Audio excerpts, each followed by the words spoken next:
যায়, থানা থেকে সমস্যার সমাধান হলো না, তাহলে কোথায় যাচ্ছে? কেসটা চলে গেল কোথায়? কোর্টে চলে গেল।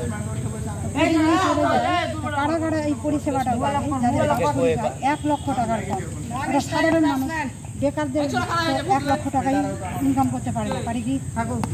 তো ওরা কিন্তু পাবে। যদি কেউ বলে যে আমি কেস করবো, কেস করার আগে আমরা বিচারটা নিব, ওরা আইনি পরিষেবা অতিরিক্ত অফিসে দিয়ে দিবে, ওখান থেকে আস্তে আস্তে ফেল, আস্তে আস্তে জান ছাড়বে না, বলো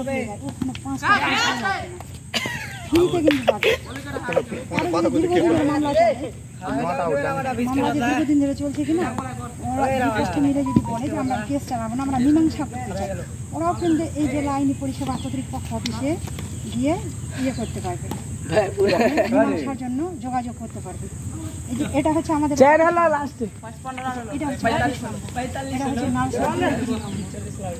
ঠিক আছে। সাধারণ মানুষ অনেকে কিন্তু জানে না।